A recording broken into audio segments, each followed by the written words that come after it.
Good afternoon to all. We are very pleased to have you all today during the 8th meeting of Be.Cultour project. This is a series of webinar, and this is almost the last one, and it will be focused on innovative finance for circular cultural tourism. So next slide, please. Just a few words on the Be.Cultour project. I hope that some of you already have seen the previous webinars. Be.Cultour stands for Beyond Cultural Tourism, Heritage Innovation Networks as drivers for Europeanization towards a human-centered and circular tourism economy. It expresses the call to move beyond tourism through a longer-term human-centered development perspective, enhancing cultural heritage and landscape values. And Be.Cultour is the, let's say, in a certain sense, ongoing activities of previous activities of another research project. We can say that at the end of Be.Cultour, probably we will start collecting really impacting results. Next slide, please. I'm very glad to host our speakers today, representing interesting experience of innovative finance, supporting initiatives of cultural heritage and cultural tourism development. The impact finance sector, about which we will talk today, includes diverse sectors supporting enterprises and stakeholders in generating impact in territories and communities. Today, we want to learn also about how philanthropy and private investments can cooperate to support innovation and impact generation. And I'm very happy to host you all. If you want to know more about Be.Cultour project, I invite you to follow the social media, to register to our newsletter and visit the project's website. This is the 8th webinar, as I mentioned. We have already done 7 of them, as you can see in this list. And you have all the recordings available on the Be.Cultour website and YouTube channel. So you can look back if you have not participated so far in the previous ones. Now I'm very glad to introduce our today's speakers. Ilaria Dauria from Philanthropy Europe Association, Philea, which is the voice of the European philanthropy that represents the ecosystem of foundations, philanthropic organizations and networks working for the common good. Bonnie Burnham from the Cultural Heritage Finance Alliance, CHIFA, that promotes heritage-led regeneration through collaborative and innovative financing solutions. Gianluca Gaggiotti from the Impact Europe, previously known as European Venture Philanthropy Association, which is the Investing for Impact European network. Then at the end of our speakers, I will introduce the Pledge Fund instrument, which was just launched by Iniziativa under Be.Cultour project. I'm responsible for research and innovation projects, and I work mainly on financing instruments for growth and impact. At the end, we will have also a discussion with Christer Gustafsson, Professor of Cultural Heritage and Sustainable Development at Uppsala University in Sweden, and Anatoly Rizina, Manager of Verde Moldova, an NGO particularly active in the Republic of Moldova. Both Uppsala University and Verde Moldova are also partners of Be.Cultour project. Then we have some time for question and answer and concluding remarks. So we can collect a question in the chat, and then we will try to respond at the end and during our discussion. And now I will pass the floor to the first speaker, but just a very quick, let's say, news that I've read today. The European Central Bank indeed has decided to have on its future, let's say, banknotes, I don't know if it is correct, the European culture and trees and beds, the two terms. So we are really convinced that culture is acquiring the necessary position in the European context. So the first speaker is Ilaria Dauria. Her role as head of programs, thematic collaborations, sees her oversee the collaborations among philanthropy organizations at Filea, facilitated through Filea's thematic networks, and helps them get inspired, act together, and achieve greater impact. Ilaria, the floor is yours. Thank you. Thank you, Laura, and thank you for having me today. So I will share a couple of slides, and the main focus of my presentation will really be on a research that we did on arts and culture at the core of philanthropy. Can you see my screen? Yes. Okay, thank you. So before getting started, if I can ask you please to put in the chat, what do you think a foundation is? Because we're talking about philanthropy, and I'm going to use the word foundation quite a lot. And if you have an example that comes to your mind, and also put the name of that foundation in the chat. I'm going to talk about institutional philanthropy, intended as organizations, so private money, or also non-financial tools for the public goods. Before entering the research, I just wanted to give you a couple of data on European philanthropy. So this is very recent data that we unveiled actually yesterday, because we published our European Philanthropy Manifesto. And as you can see, Europe is the continent in which we have the highest number of public benefit foundations in the world. We have an estimate of 186,000 philanthropic organization, with another estimate which is 64 billion annual expenditure. And when we think of philanthropic organizations, I would like you to leave this webinar with in mind a very big variety. So we have very small foundations. We have also very big ones. Some of them are acting locally in specific territories, other globally. Foundations can be of banking origin. They can be founded by companies, families, or individuals. And most importantly, and we will look into that, they can either develop their own programs, or they can give money out through grant making, or they can also do both. So a lot of different types of foundations. And as Philanthropy Europe Association, as Filea, we bring foundations together with really the idea of trying to cover a diverse and inclusive ecosystem. And we see our members coming from over 30 countries in Europe, and we have both foundations as well as national associations of foundations, what we call philanthropy infrastructure organizations, which means, for example, in Italy, we have both Assifero and Acri, and these are basically national organizations that have also representing additional foundations at country level. As I was saying, they cover 35 countries. They're extremely diverse, and they also work in very, very different fields: science, education, arts, for example. And so my work at Filea, as Aliona was saying, is really to oversee networks of foundations, and collaboration really lies at the very, very heart of all of what we do, not only because we are a membership organization, but also because one of the ways of bringing our members together is around the thematic networks. So we work around climate, democracy, and equality. These are the three overarching topics that our membership has defined for orienting our work. And what you see here is the list of networks that we currently host. And of course, I will be talking about the Arts and Culture Network. So I'm just going to dive into the Arts and Culture Network.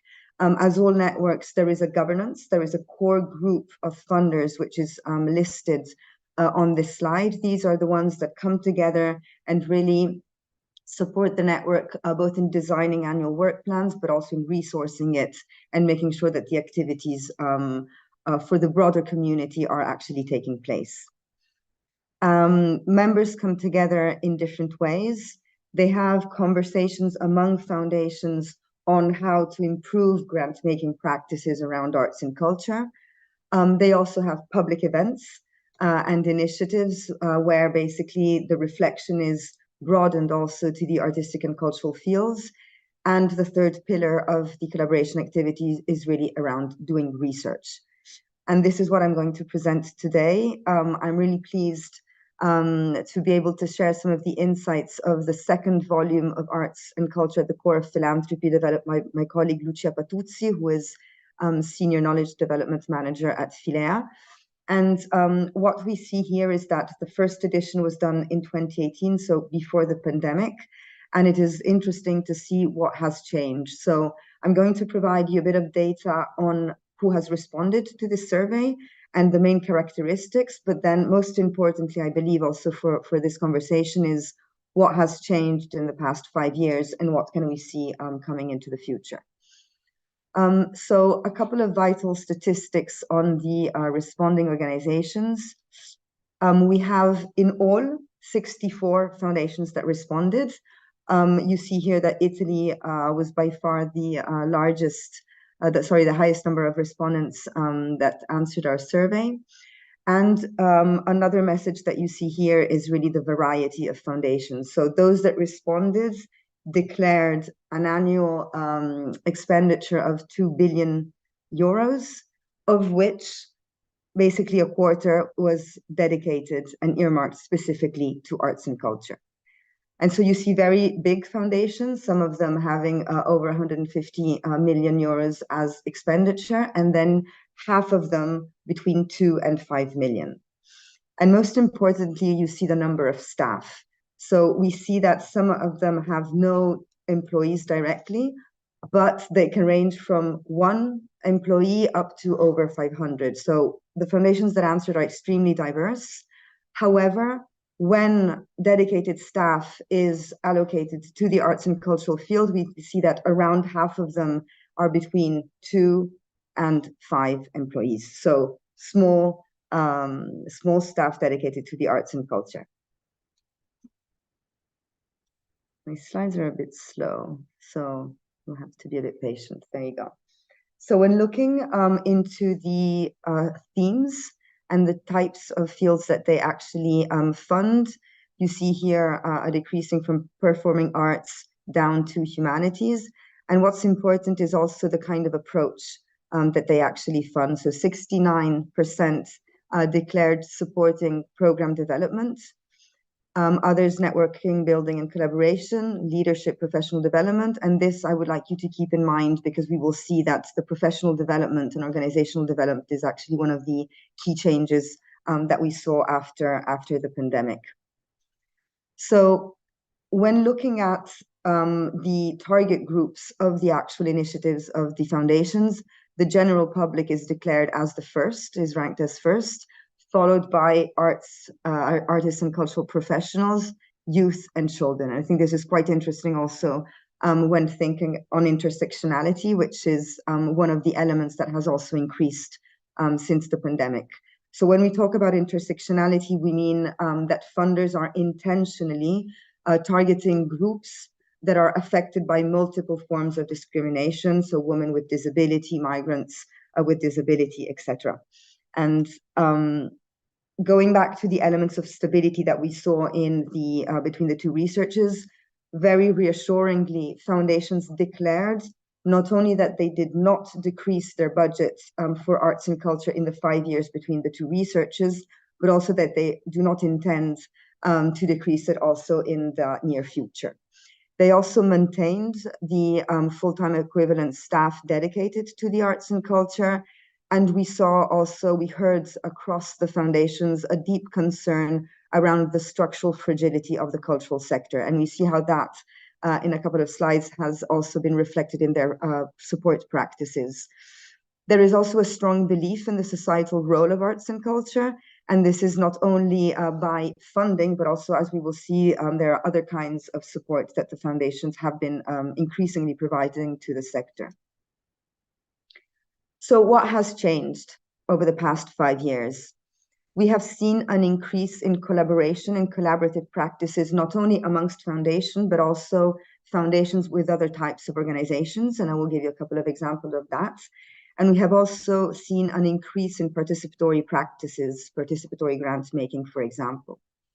We also heard that the practices are really showing that the philanthropy sector is contributing to the triple transition of Europe.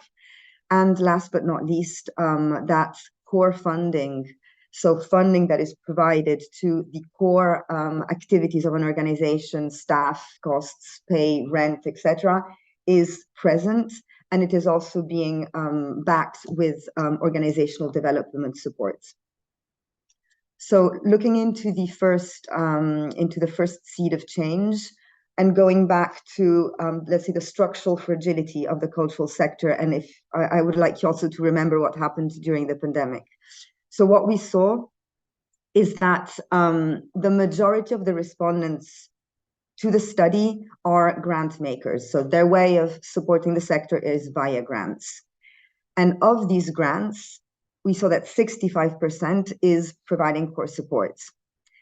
In addition to that, we see that it's not only financial tools that are being provided, but there is also non-financial support in terms of organizational development.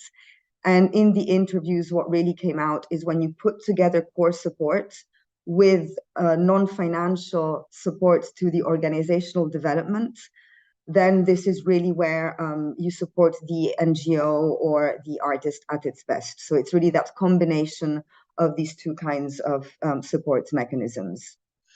Of course, the foundations, as I was saying, provide other kinds of support, networking, collaboration, doing advocacy on behalf of, etc. So going towards the cross-pollination and the triple transition, what we see is that intentionally, again, foundations have been supporting the intersection between arts and culture and additional areas. And when seeing all the different combinations, we really see how much the social, green, and digital transition are actually really part of this general movement of philanthropy support to arts and culture. A couple of examples in terms of DEI. The Paul Hamlin Foundation has regularly been running their racial justice audits. So they basically analyzed their grants, to whom they were going to. And one year after the other, they have now data on how many grants are going to organizations either led by people of color or by minorities. And this really allows them to use that tool and to analyze their own grant-making practices in order to improve that diversity, equality, and inclusion grant-making supports. In terms of digital transition, Fondazione Cerretti has developed an app in order to basically open and access churches in Piedmont and Valle d'Aosta, which is still running, and this has given an increased access to heritage across the area. And last but not least, in terms of green transition, our Arts and Culture Network has been looking at the nexus between environmental transition and arts and culture. So with the intention of realizing that there is really not a lot of support in terms of the green transition of the arts and culture sector from philanthropy, and it is necessary to really raise awareness not only on the impact of arts and culture on climate change, but also to really support that transition. So what we did is that we are now finalizing a repository, a mapping of all the initiatives, not only in philanthropy, but also in policies and programs that we are finding. If you have any to share with us, please send them over. And then we'll be reflecting on what to do with this repository to really put it out there and continue the movement. Last but not least, collaboration and participation. This is, for me, a very interesting slide because I think it's interesting to see that foundations are collaborating amongst each other, but also with cultural institutions, as well as associations and public authorities. And I think it's quite interesting to see that there is more collaboration between one foundation and cultural institutions rather than amongst foundations. And that's yet another conversation to have, because cross-border philanthropy is very difficult still in Europe. So this is collaborations around foundations and philanthropy, and then we have participation, and we have seen an increase in participatory grants making, or in including primary constituents in the different decisional ways of a foundations. So there again, this is my last slide. I just wanted also to give you examples of what I just said. The Culture of Solidarity Fund is a fund that was launched by the European Cultural Foundation based in Amsterdam. And they have opened the fund to additional foundations. And what we see is that there are different additions to this fund. One of them was dedicated to Ukraine. The most recent one was really to support the just transition. And we see that this has been a great tool also to support the arts and cultural sector across the continent. And then how can a European project become a practice in a foundation? You might be aware of the Adeste Plus project, which was a European project funded by Creative Europe. And we saw that the learnings of the audience development that was experimented in that project have then been made and owned by the Calouste Gulbenkian Foundation, who has really included young people in the development of their strategy for the future. So I will just stop here, saying that what we see for the near future is indeed that we really want to look into that fragility of the sector, also because we see that we are in a very, very uncertain world. We see as topics of interest for the near future mental health, climate transition, and also civic role of arts. So thank you for listening. Thank you, Daria. Very interesting to listen to you as always. A lot of interesting concepts and aspects you have introduced, and I'm really happy to listen this from your perspective, because we all the speakers today, we operate in very different sectors, but I see that the cross-pollination started already among us, and we will see in our further discussions how there are a lot of common aspects between our operation. Interesting concepts in relation to the ecosystem, to the diversity, equality, inclusion have been introduced by you. It is interesting to see the type of investors you have. These are investors from the community, a very original approach to the thematic networks your organization have in relation to the challenges that we have today in the world. And it is also good to see that the investments in culture continue in a relevant way, I would say, and let's hope that they will continue to increase in the future. And another very relevant aspect that we are convinced about is also the fact that it is not necessary to provide financial support to the organization in this sector, but also other type of support. And this is a win-win solution for all the participants. So I will thank you, Ilaria, one more time. And now I will introduce I'll move to the second presentation, and I'll introduce Bonnie Burnham. Bonnie Burnham is president of the Cultural Heritage Finance Alliance, a nonprofit organization that promotes financing strategies for heritage preservation in the context of sustainable development. Bonnie is also president emerita of Old Monuments Fund.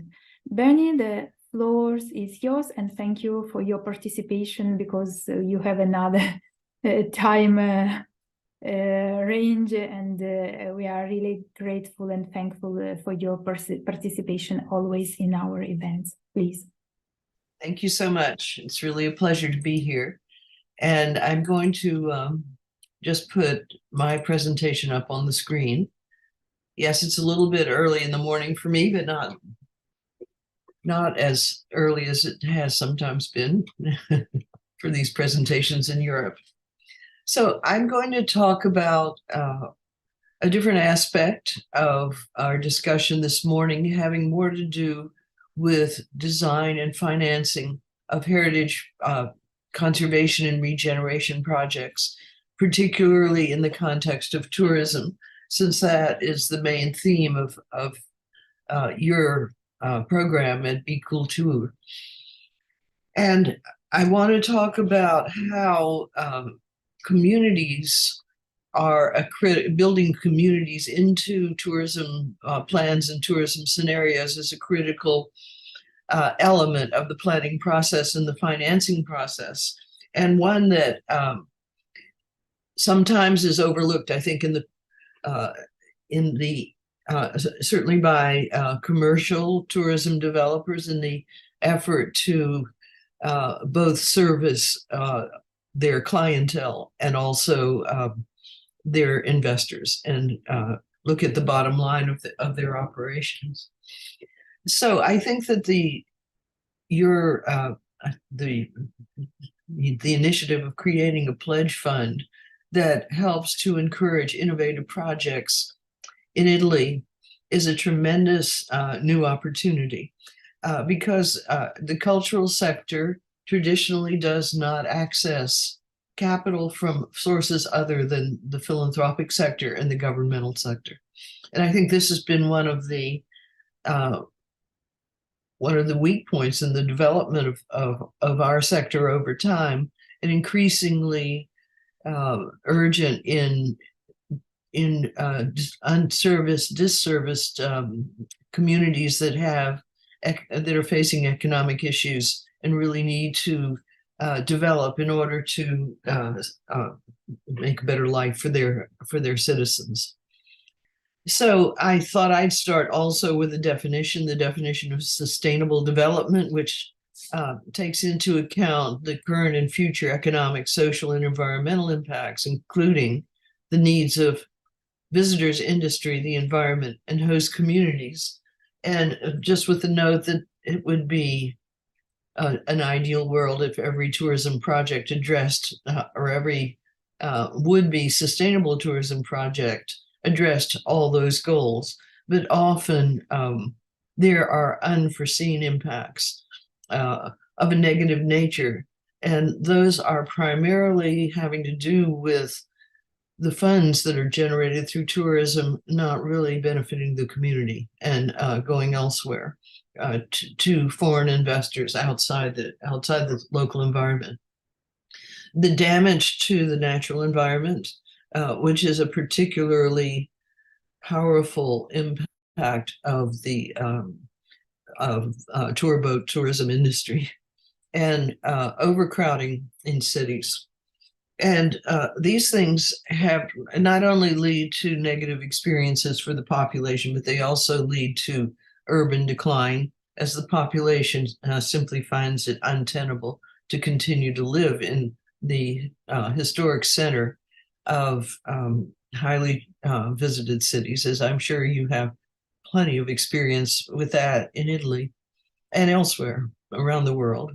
It's a feature of our historic environments that the increase of tourism is creating new problems.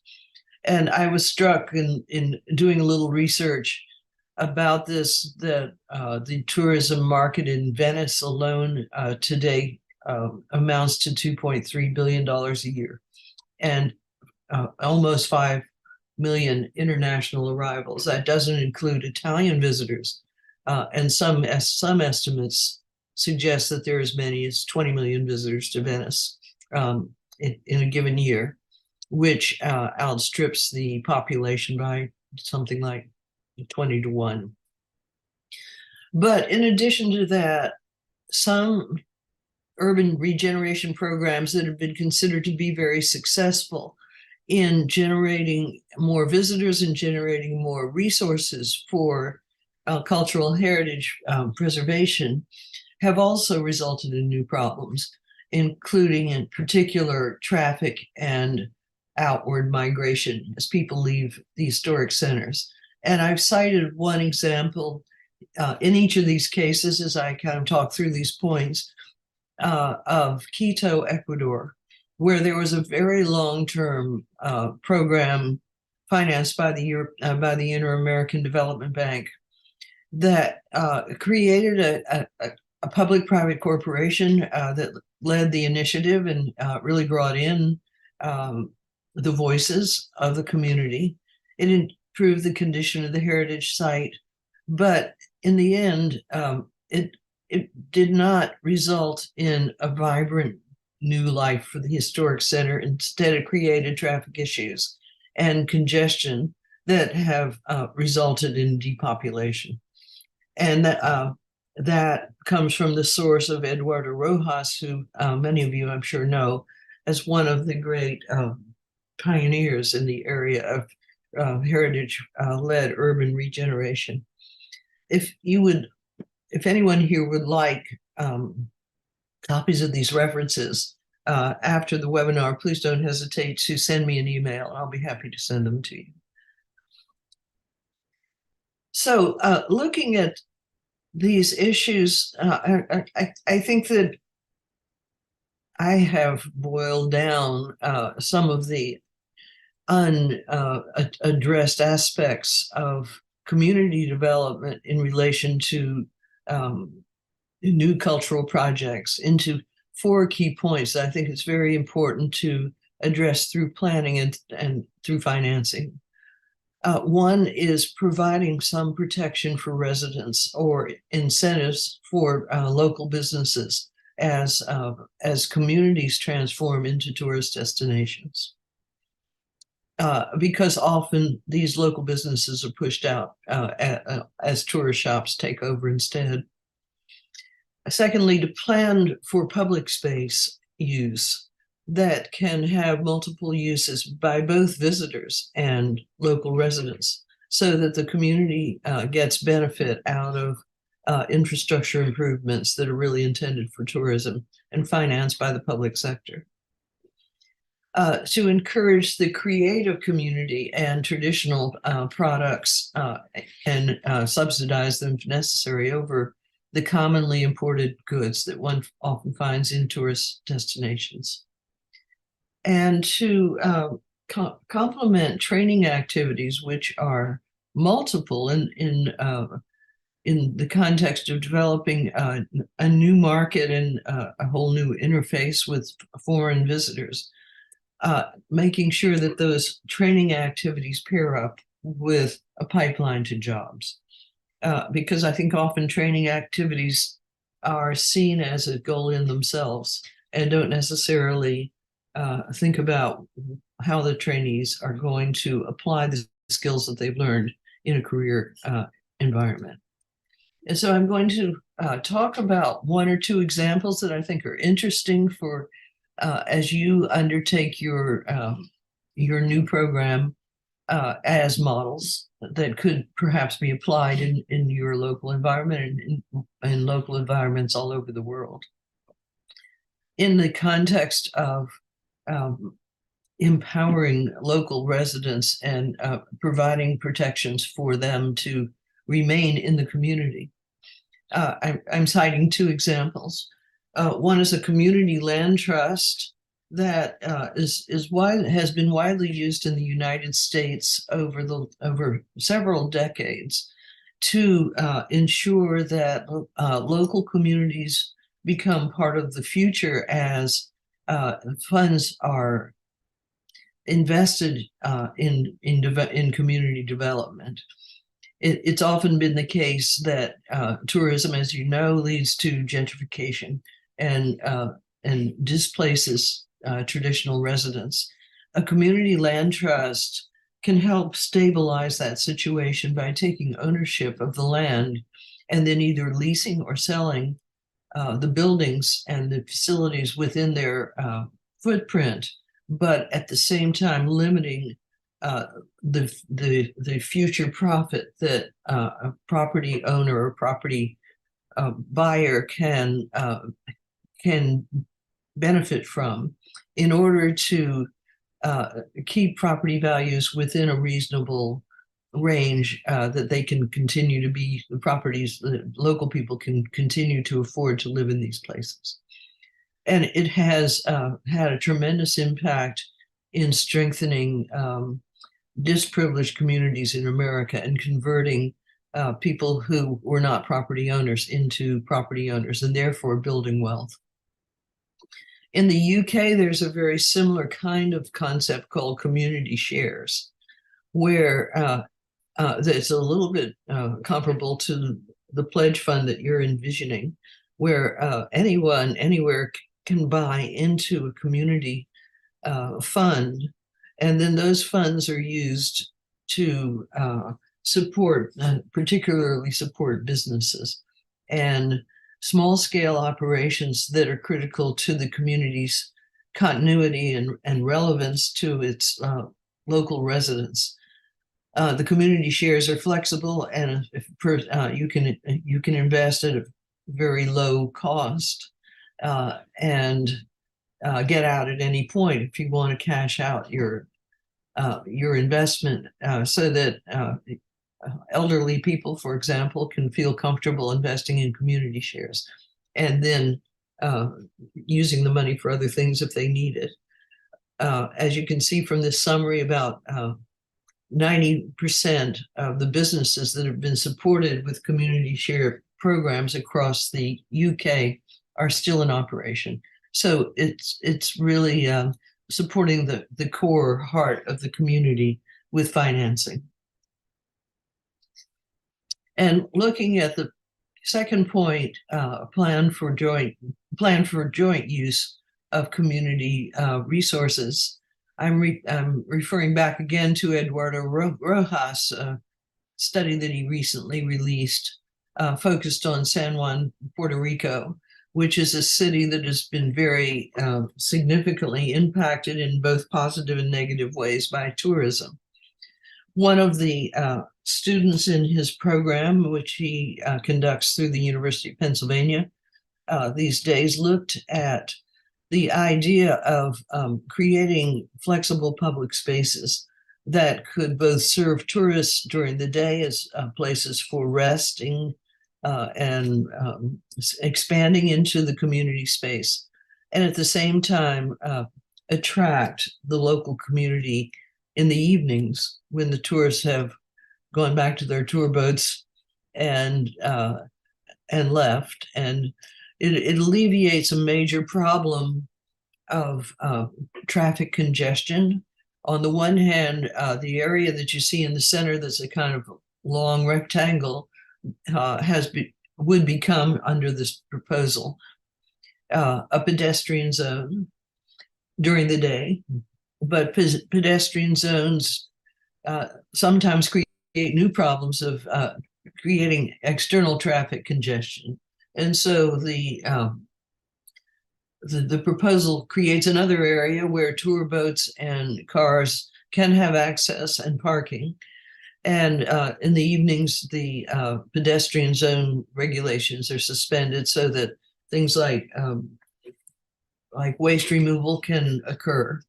And so it's a kind of balanced program of tourism management that foresees the needs of everyone in the community.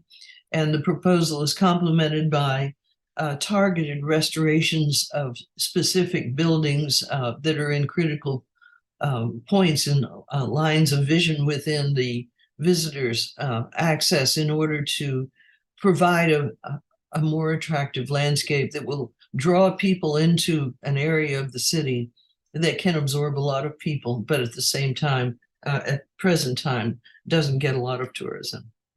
So I think this kind of strategy as part of the foundation of tourism planning is a really great example. Thirdly, encourage traditional products and the creative community in building a new economy for a place. There are many, many good examples of craft-based economic transformation. The one that I happen to have chosen is an organization called Artisans d'Ancourt, which was set up with support from the French government in the 90s in order to help create jobs for people who had these traditional skills but were living in very remote communities and unable to reach a marketplace. They've been so successful that they have almost 50 workshops around the small town of Siem Reap.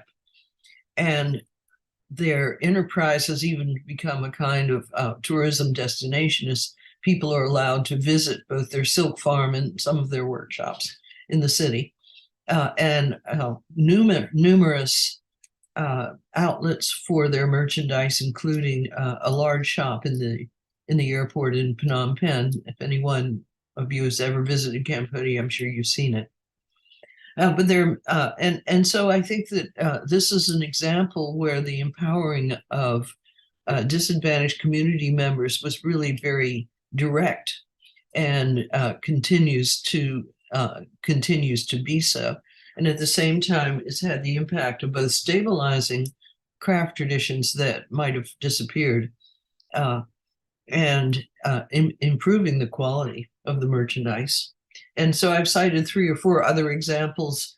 Minjara is another French government EU program in Lebanon, in a historic site where there's a workshop creating furniture that's sold in the local marketplace.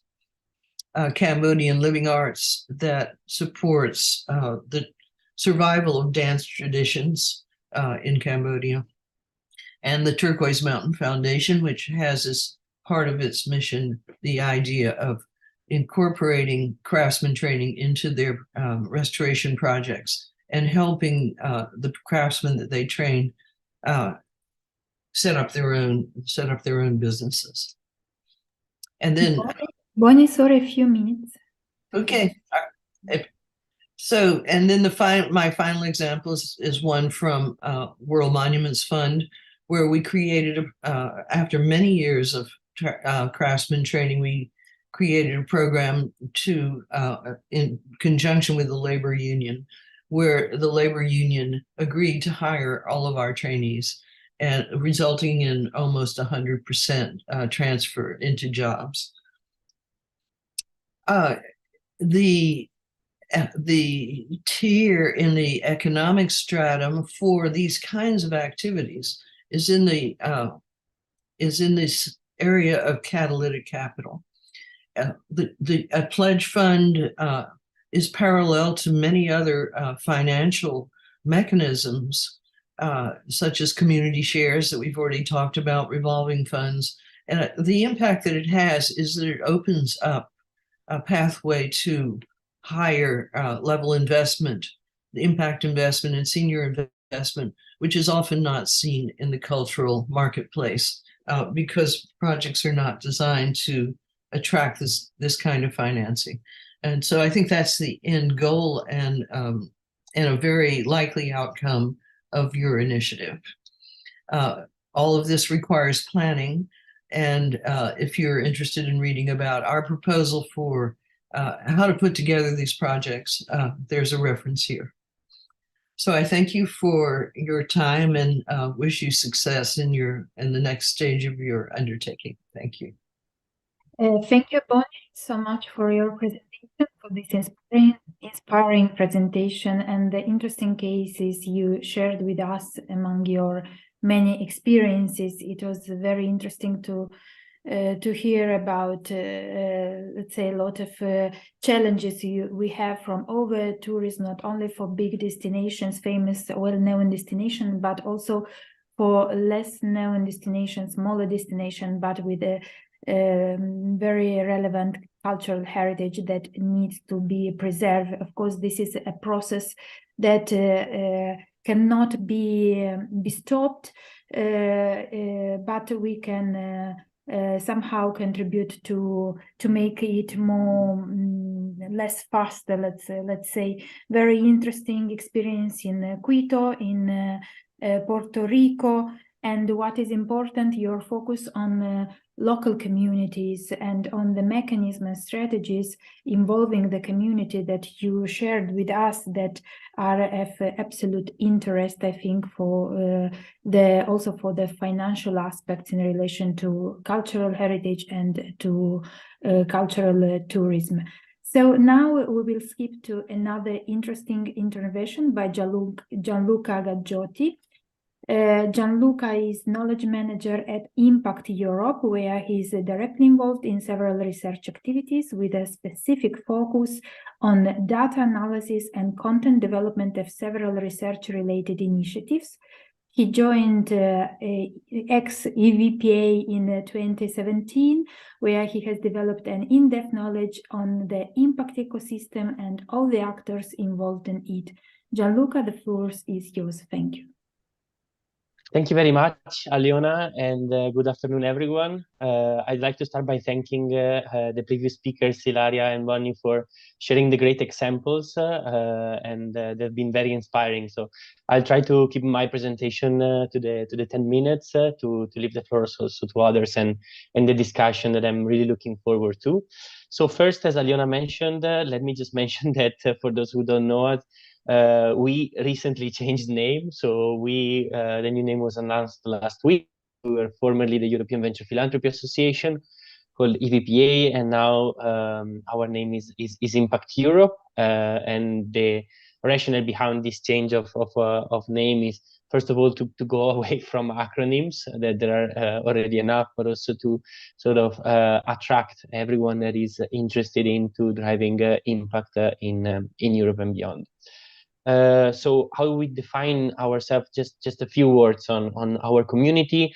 We are the Investing for Impact network. So we're a network of mainly capital providers along the full spectrum of capital. And we have 4 main objectives in our theory of change. First of all, we want to turn more capital into impact capital. So we want to mobilize more resources and deploy, making sure that the capital is deployed at its maximum effectiveness. We want to also make more people impact people. So we want to work to accelerate and scale and safeguard the impact and have as many people as possible interested in it.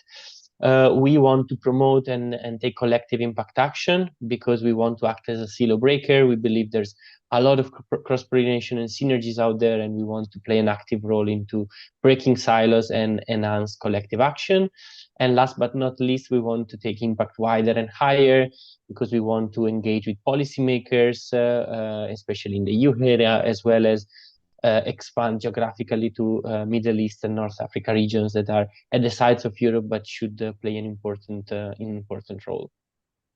So just to introduce you how we would position ourselves, we really believe in this concept of the spectrum of capital. We've already seen examples coming from the philanthropic worlds, some more from investment-driven approaches. So I would like to clarify that as the spectrum, we see two elements as let's say the sides, at the extremes. We have grant making on one side and traditional investing on the other side.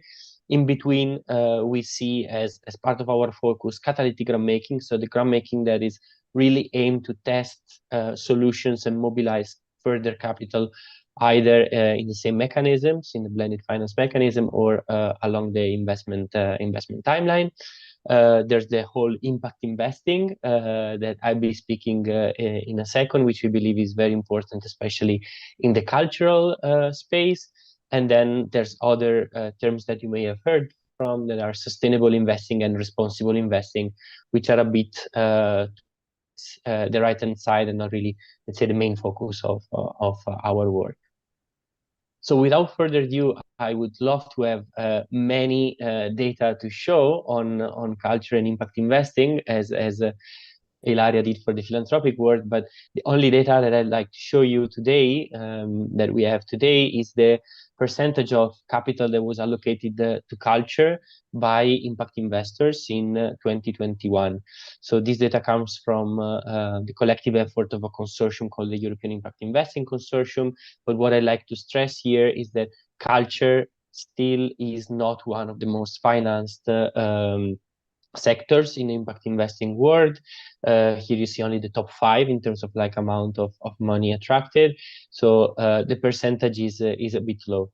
We are aware of that, and that's why we organized a session at our former Impact Week in Brussels last year with some of the members that were active in the cultural space, mentioning some Nesta, EIT Culture and Creativity, and Mythos. And what we wanted to do was to have an honest conversation about impact investing in the cultural sphere. And first of all, what emerged from that honest conversation is that there are still some taboos that needs to be broken. First, the one, and I think they're alongside of what has been shared before. First, many actors in the cultural sector are still a bit skeptical towards capital investments and investors. Money capitalism and neoliberalism are still seen as a word that cannot be fully trusted. So we need to work on changing this perception. And the other way around, there's still a lot of investors that perceive artists as subsidized dreamers. That's a bit too much, but just to say that they see little potential for scaling, creating impact entrepreneurs. And another challenge, let's say, of the culture, typical of the cultural space, is that cultural entrepreneurs and institutions sometimes have products to sell, but in a lot of other cases, it's not really the user or the beneficiaries that pays the creator, and so it's more difficult to create a business model that can be monetized. And last but not least, there is this element of the difficulty of measuring and managing the impact in the cultural sphere, because just making some example, but measuring the quality of life or the integration or equity that may manifest themselves long after the cultural intervention has happened is definitely posing a challenge for impact investors. So often impact investors ends up supporting certain cultural enterprises because they believe in them. So we also brainstormed on what are the practical steps that can be done in order to attract more resources, because we believe there is a huge opportunity in the cultural sector to develop business model, to attract investment. As Bonnie was saying before, we need to be creative in attracting other source of capital that can drive revenue generation and financial sustainability of cultural enterprises.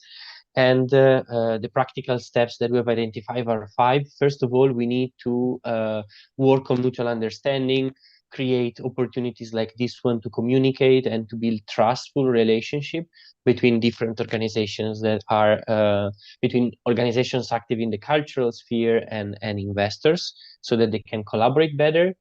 We need to argument a bit why impact investing is needed in the cultural sphere, providing more cases of how culture drives impact, but also on what type of investments work well. And I think Bonnie here was very, I think, enlightening in sharing models that can be replicated and that already works from a financial perspective. We also need to adapt a bit and tweak the impact measurement and management frameworks that needs to be adjusted to capture the impact of culture, even if there is this time misalignment that is a challenge. So we need to think of ways to capture this value in the cultural sphere. Again, it was mentioned by Bonnie, but also by Ilaria, the importance of embedding equality, diversity, and inclusion within the creative economy and within impact investing more broadly, adopting an international an intersectional lens, and I'll be happy to share a case on that in a few minutes. And we obviously need more funding for this type of impact focused innovation, because investing in arts, as was seen in the data, is still a bit of a drop in a large ocean, and we need more money flowing towards cultural enterprises. And last but not least, according also in line with our theory of change, we need more people. We need to get more artists and creatives and other cultural actors and operators involved in the impact investing ecosystem. We should go beyond the usual suspects in terms of geographies and also include other geographies in the table. And we need to get the so-called beneficiaries, which are the end users, engaged since the very beginning in the definition of the strategies and of the enterprises. And this is really along the lines of the examples of the community engagement that the mechanisms presented by Bonnie before were mentioned. So we need to have these people involved in the designing of the solutions and in the investing and benefiting from the solution themselves. So I'll give you just a few cases that I think could be interesting. to share at this stage, but then happy to share more details or discuss them forward. First is a case of a fund, of an impact fund, which is called Arts and Culture Impact Fund. It is a 20 million social investment fund which has been designed for socially driven arts, culture, and heritage organizations that operates in the UK. So this is an example of the UK. And what I think is interesting is that it brings together a mix of public, private, and philanthropic investors so that they can all contribute and be part of the strategy and deployment of this fund. In terms of instruments, it offers a loans that is in the range of 152 million pounds, with some repayment terms available until May 2022, so quite of a long-term span. And also the interest rates are somehow below market, so it is willing to accept some flexibility in terms of returns, and this fund has different objectives, as you can see here. It's not just about providing repayable finance to the cultural sector, but it's also about providing the non-financial support. So the financial is not the only support that it provides. It really aims at developing the financial resilience of the borrowers, as well as helping the organization to better monitor, evaluate, and communicate their social impact. And on top of that, they are somehow catalytic because they want to attract additional investment into the sector, and they promote the wider positive impact of arts, culture, and heritage, which, as mentioned before, is not always visible. So this is on the investment side, but let's now look at a couple of investees of projects that were supported by our members. The first case I'd like to show is a social enterprise called Artbox, again in London. The investor was School for Social Entrepreneurs. And Artbox, what it does basically, it engage people with learning disabilities in weekly art workshop, where they work with volunteers to try different techniques and to develop their pieces of arts. And they also organize tours to museums so that these people can become more confident about their possibility to also move around. And it organizes exhibitions to showcase and sell the artwork developed by people with learning disabilities, who gets rewarded a financial reward, and also they get visibility and the recognition they deserve. What happened to Artbox basically was approached by School for Social Entrepreneurs to be part of a program that was blending these match trading grants, which is an instrument I'm going to present in a second, with a one-year learning program and mentoring. So again, the financial and the non-financial. So how does this match trading grant work? It is a difficult word, but it's easy in how it functions. Basically, it matches every pound that Artbox increases in its income from the trading of the pieces of art, with £1 granted by School for Social Entrepreneurs. So basically, through this instrument, they created an additional incentive to generate own revenues, helping definitely the business to grow and also to become less dependent from the traditional grant making. And these had great results, because they set up to take £7,000 to be matched over the course of 1 year.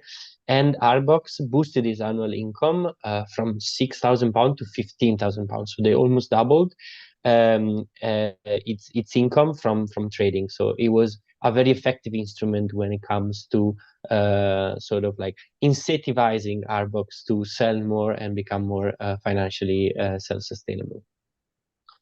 And yeah, we have a video. I don't have the time to show it here, but I'm sure the slides will be shared after the webinar. You can scan the QR code or follow the link, and there's a nice short documentary about this story. Another one that I'd like to touch upon is one that regards a social enterprise in Lake Saivan in Armenia. There's a couple of founders that found this Armenian camp that was founded in the 2000s, and it was thought of as a resource for physical convalescence and leisure of people with disabilities. Today, it grew, and it offers great facilities that allow inclusive tourism. So the intersectional aspect of it. It brings in the outdoor sports such as kayaking, windsurfing, as well as some indoor activities. And it doesn't just provide or somehow delivers impact to the tourists, but it also engages the local community. It teaches the children of the nearby villages to swim, but also to clean up the lake shores and making sure that they maintain, let's say, an environment as good as possible to attract tourists. And thanks to the support that they've received from Collaborate for Impact project, which is an impact, it's a project developed by Impact Europe and funded by the Commission. We supported the Armenian camp through a grant, and now the Armenian camp is one of the rare spots on this lake that is able to function for the whole year. So it really gives them the push to be open for the whole year. Again, we have a video to show here in case someone is interested to have a look at this reality a bit more in details. And I have also included some additional materials for you to have a look at, of materials we have produced both internally and externally. So I thank you for your attention, and for any question, comment, feel free to drop me an email, and I'd be happy to come back. Thank you so much, Gianluca. A lot of important insights emerged from your presentation. I hope we will have time to address more and deepen some of that. Very interesting, the need of change of mindset from both for investors and as well as for people from the cultural sector, and the transition from grant as a catalyzer for further investments is also very important in order to have less subsidized dreamers and more, let's say, artists, more also entrepreneur artists and cultural people. And also very interesting the case of Arts and Culture Impact Funds that delivers loans for the sector. Now I'll try to share my presentation. Okay. So, give me 1 second.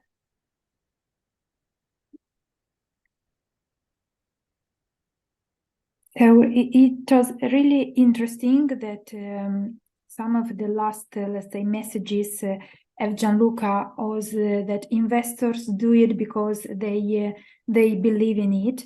And we were moved by the same concept when we started to work on the financing mechanism model called Pledge Fund. We moved from the concept get by giving, as a concept that can and must guide us towards the change in an era of excessive let's say, exploitation of resources, social, human, cultural, natural, etc. This consumption is not longer sustainable. I think we all agree about this, and we need a significant change in our behaviors and in our mindset. From this perspective, we need to evaluate different types of impacts we are generating with our activities, without ignoring the cultural and community as well as environmental consequences of both public and private decisions and actions. Thus, from the city I live now, recently have different challenges that evidence that we have a cultural problem, not only, let's say, challenges linked to over-tourism and aspects related to this phenomena, but also some cultural challenges, especially in the young generations. So we truly believe that culture is the beating heart of our identity, that today investing in culture does not mean only a nice to have. Culture means preserving our past to shape our future and the future of our local community. Culture means fueling also the territorial competitiveness from an economic point of view. And just to make a very simple example of Get by Giving that is has more than 100 years of story in Naples, we have the use of suspended coffee. So you go at the coffee bar and you add 2 coffee and you consume one, leaving the other one for the people that need this. So giving is good for you because it makes us feel happy, it make us feel more healthier. It promotes cooperation and social connection. It evokes gratitude, and giving is contagious. Also, investments in cultural does not mean only economic or financial returns. We have different type of returns. Returns in terms of contribution to innovation of an economic and social systems. Returns in terms of enhanced sustainability in relation to ESG aspects to generate more economic value for the territory, for the businesses. Returns in terms of well-being, reducing health costs, returns in terms of local identity by enhancing social cohesion and security, generation of soft power with positive externalities and new entrepreneurship and competences and expertise. Investing in culture means lifelong learning that can contribute to economic efficiency, productivity, problem-solving capacities. It means also new entrepreneurial models and as well as social cohesion. When we were thinking how to launch and to promote the Pledge Fund, we focused a lot on the recent reforms promoted by the European Commission. You know that since 2018, 2019, a lot of new regulations has taken place in Europe, also in response to the Sustainable Development Goals and with the aim to achieve climate neutrality by 2050. And in this relation, since 2024, a lot of companies will be obliged to deliver to disclosure their corporate sustainability reports. A lot of companies will be obliged to respond to the sustainability finance roadmap of the European Banking Authority and to be aligned with the European Union taxonomy in terms of sustainability activities. And we thought that for this pilot phase of the Pledge Fund, we will use, let's say, the new regulations at marketing level in order to get on board the first interested investors. So we need innovative, sustainable financial instruments that respond to especially to the public finance gap in the cultural sector, but also to the private finance gap, because there is a certain reluctance to invest in this sector. We need sustainable financial instruments to reduce sectoral dependence on public subsidies that can have some negative, let's say, effects on cultural heritage sustainability in the long term. We need financial instruments that do not look only for the economic returns, and we need financial instruments that can guarantee continuity. And without these relevant aspects, it is quite difficult to have innovative initiatives under development, because they will die, and with this potentially will die also the possibility for a better society. So what is the aim of the Pledge Fund developed under Be.Cultour project?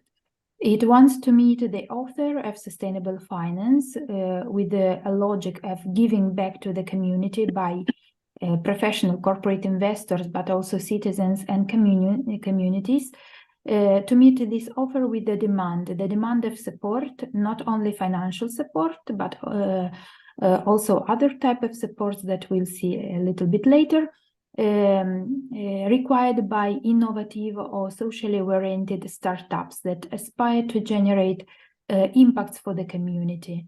So the pledge fund offer includes equity. We didn't envisage loans, but equity as a financing, let's say, source, but also services, goods for equity, infrastructure, facilities, laboratories for equity, etc. I'll explain this a little bit later. So which are the goals of the pledge fund? Of course, the objectives of the pledge fund are aligned with the Sustainable Development Goals of Agenda 2030. We have a particular focus that the initiatives we will invest shall valorize rural areas or shall provide urban regeneration, shall provide contribution to the sustainable cultural tourism, to the renewal of the tourism ecosystems, and to the valorization of cultural heritage. The main investment targets of the fund are innovative and social startups located in Italy. This is only during the pilot phase because there are some fiscal advantages for the investors, and this can be useful to get the pioneers investors on the board. And in Italy, because these fiscal advantages related to this specific country. Of course, our ambition is to go after this pilot phase at EU level. What type of initiatives will be invested? We will invest in circular investment programs in the tourism, cultural, creative, and the cultural heritage sectors. And we will invest in initiatives that aim at the valorization of the territory and at the generation of impacts in the reference community. So what is the core of the pledge fund? The pledge fund is an innovative investment model that integrates some aspects of a pledge fund stricto sensu and some aspects of a club deal. So as in a typical pledge fund, the decision-making autonomy is left to the investors, who can decide in which projects to invest after these projects were selected by a management team, were prepared by the management team and presented to the final investors. As in a typical club deal, the organizational structure of this investment vehicle is more simple. It will not be necessary to establish a custodian company, and at least for the first 24 months during this piloting phase, it is not envisaged the payment of a management fee by the investors. So here you see the logo of the investment mechanism that now is in the launch phase. We already launched the instrument in September. We selected the first initiatives that are under evaluation now, very interesting initiatives. And we will go on with the process. So the central figures of the pledge fund, as mentioned, are the management team, the investors, and the target initiatives. What we'll obtain in terms of offer and benefits the startups involved in this process. It is possible to obtain equity provision from the pledge fund. So the investors will provide a minimum of 20,000 euro to the investment vehicle in this initial phase. This aspect is a very peculiar one.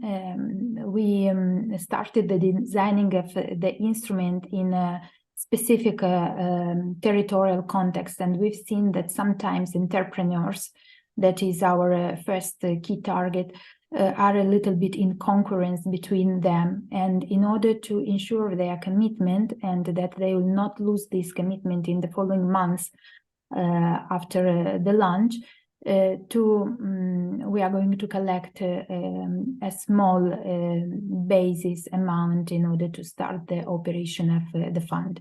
Of course, after this, the investors will be able to invest more in each single initiative presented by the management team in which they are interested.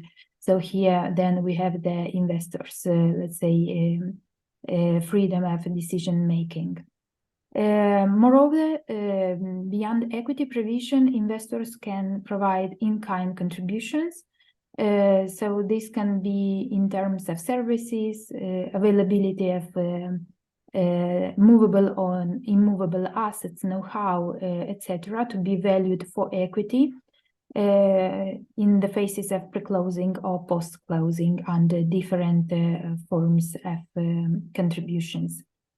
From the side of the investment vehicles, it will be possible for the initiative to access project development assistance support by the management team. So sometimes we have very brilliant initiatives, but probably they lack some maturity in terms of business model definition, business planning, or I don't know, pitching, route to market development, etc. All these aspects will be enhanced by the management team with each initiative in order to enhance their investment readiness and to prepare them for the presentation towards the investors. This will contribute to increase the rate of success of further investments by independent investors in each initiative. Last but not least, based on the financing needs of each initiative, it will be possible to activate other financing opportunities. In this way, we will try also, as Gianluca mentioned, to catalyze when possible on subsidies in order to support the growth, the development, and the impact of the initiatives. So we have a rather traditional, let's say, selection model of the initiatives. Of course, the initiative shall be consistent with the objectives of the pledge fund. The level of ambition of the initiative in terms of innovation and social vocation shall be adequate to our expectations. The degree of maturity of the initiative and time to market shall be adequate. We will evaluate the potential market impact, the potential to generate socio-cultural, environmental impacts, and the quality of the team. Once the investment will be made in each initiative, a monitoring, let's say, battery of indicators will be activated.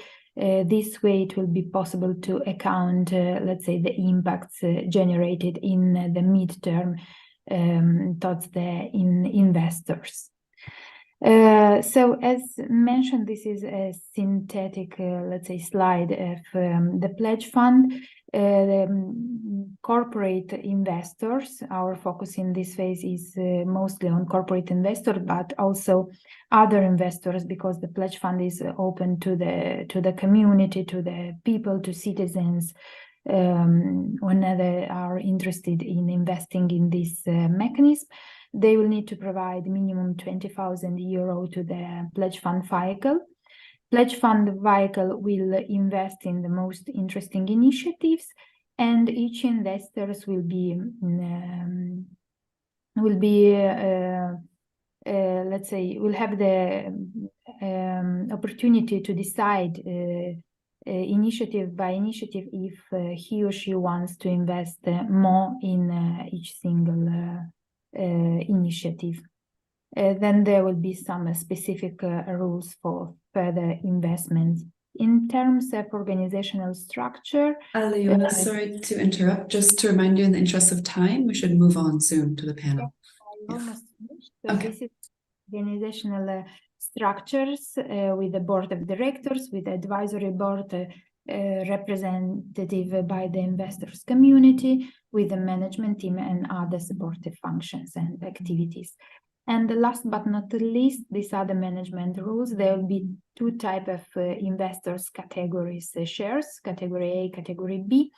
The investors are under category A, and it is envisaged hurdle rate of around 6%, plus, of course, the generated impacts by our initiatives.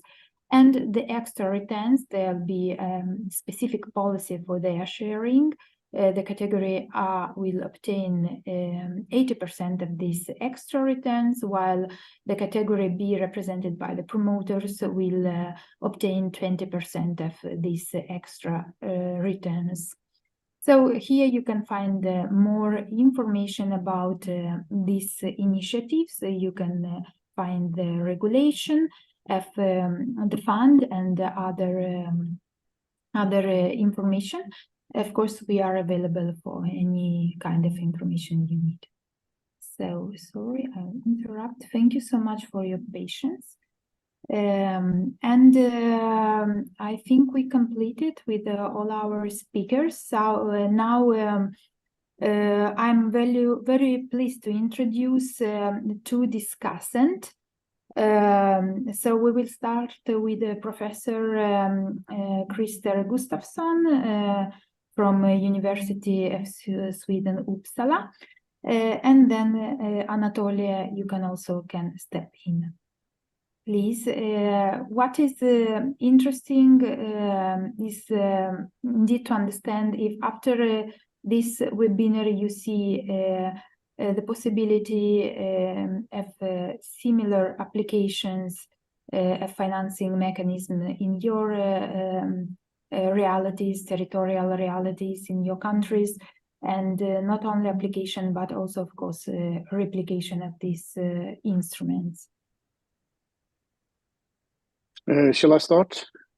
Yes. Yeah, thank you so much. Christer Gustafsson, Uppsala University is my name and my organization. Anyway, thank you so much for very interesting presentations here.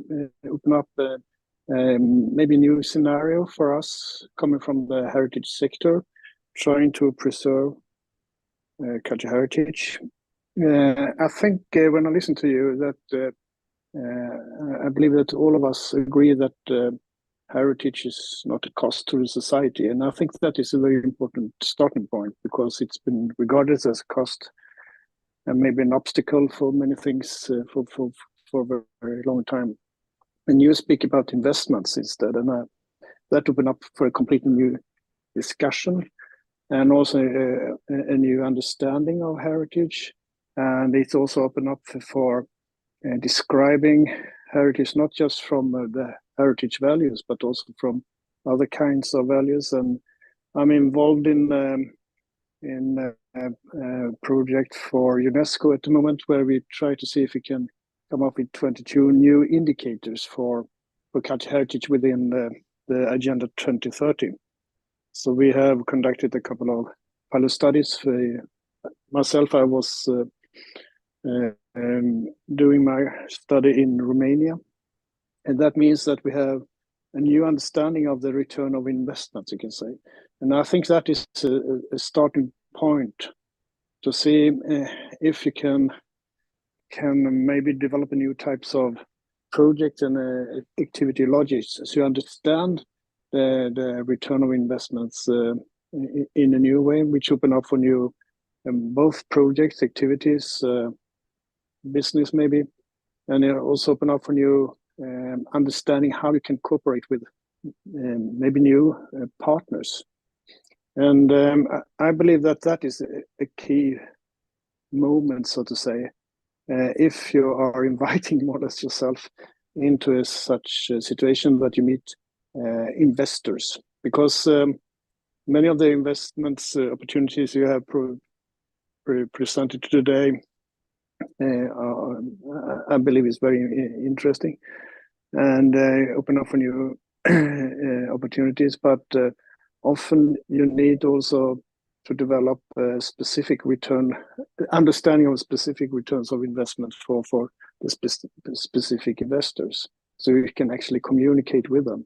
So that put us back to what some of you also described studies to come up with these figures and facts, what's happening when you invest in heritage and so on. And this is also what we do now at Uppsala University. We started a couple of projects where we see if we can work closer together with property developers and see if we can understand their methodologies and models and how they work, and see if we can translate it to the heritage actors, so to say. And in our case in Be.Cultour, at the moment we are also discussing a new kind of club that we call the Property Owners Club. So we start from their perspectives and to see how we can help them to more or less for maintenance and so on, and see if we can come up with that. But I think that the most important message or the most important learning from Be.Cultour and the previous project Click, which we also were involved in, is that we need to be so to develop our understanding of circular business models. And this is what we have been together with Ishek in Brussels, developed in Western Sweden. And I believe that is the starting point for so many new activities, new relations, new partnerships, and also a better understanding for the heritage from a clear bottom-up perspective, and see how we can link it to more important policy documents, like in Europe, the smart specialization strategies, for instance. So, so what I found very interesting, and I hope that we can continue to develop, is this workshop or webinar, and see if we can do something more about it. And I believe that for me and for my colleagues, they focused on the business models. And I am very interested to keep on developing this. So I say I stop here. Thank you so much. Thank you, Christer. I absolutely agree that through the innovation of business models for the cultural sector, it is possible to generate both returns and impacts. But I want just to remark, through innovation of business models, not simple business, traditional business models, we need really to co-create, to generate new ideas that can be more sustainable. Thank you so much for your intervention. Anatoly, if you want to step in and share a little bit your impressions and your experience in relation to the financing of this sector. Thank you. Good afternoon to everyone. We have with us also the director of the investment agency, Mr. Yordaki. He's on the chat, but I don't see his face. But anyway, I came from Hello. Moldova. I'm afraid you don't even see the face of Mr. Ion Yordaki, because he's supposed to be out now for a last call somehow meeting. So it was a short-term information. So I will attend this meeting on his behalf. Okay. I represent the Verde Moldova NGO from Moldova. We start to be partners in the Be.Cultour project. So I'll share my experience since last year. Besides or beyond the project Be.Cultour, we applied for investments to the Global Environment Facility, to one project that relates to zero plastic for three destinations from 9 from this route 7 grade. So our concept was that we need to learn population to let's say to zero plastic, yes, for waste. So we took 3 destinations from our country, and we we learn them to how to avoid all this plastic pollution. The second one I just want to add regarding the let's say new investment tools.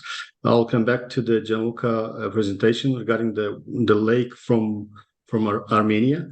We have the same situation in our country in the south of Moldova. We have let's say a lake in the Cahul municipality. And I see similarity on this idea to restore this lake, salted lake, because in our country, I don't know, we have this huge, let's say, place that people go there, and they want to use this salted water for the health. I didn't catch exactly the point for that project that Gianluca presented, but I'll come back to ask more information, because we have this on plan. Also, this area from the south of Moldova, it's a UNESCO designated site, so we want to, besides this destination, we want to improve the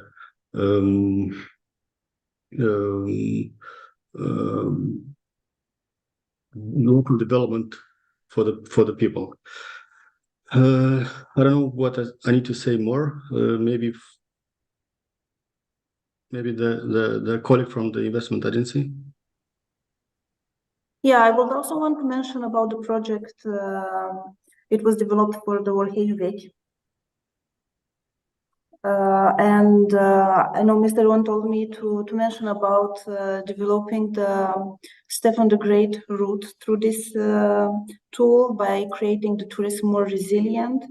And another message he wanted to point on was the fact that, yes, for the tourism at the level it is developed right now in the Republic of Moldova, such tools, they are very valuable and they are very efficient in creating a circular economy and offering resilience. So I see you mentioned about 3 projects, but he wanted to point more on this two on which we were directly involved, the one from the Orhei Vechi and developing the Stefan the Great touristic tour route. Sorry. Okay, thank you so much. I need to thank all the speakers of today for this great discussion. Sophia and Joel, if you can help me, I don't know if there are any question in the chat, or if somebody has some question. We are out of the time, but in any case, if there are a quick question, we can try to respond.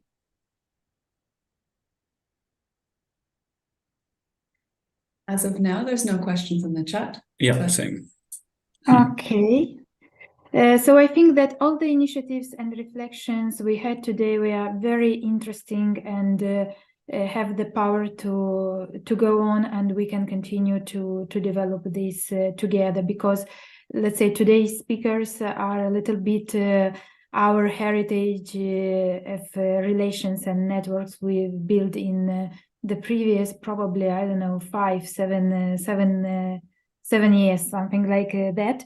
And I want to, of course, we are open for collaboration, and you have our contacts. You can contact all the speakers. You'll find all the information on the Be.Cultour website. And I want to thank a lot the coordinator of Be.Cultour project, Antonia Gravagnolo, and ICLEI team, Joel and Sofia, for the organization of this series of webinars. Probably we'll have the last webinar in December, if I'm not wrong. So please try to participate to this webinar. It will be also very interesting. We try to tackle all the aspects in relation to this sector, and I hope we were able to build a lot of knowledge with respect to the past. Thank you so much, and have a nice evening to all, and prepare for the winter holidays. I'd say. Thank you.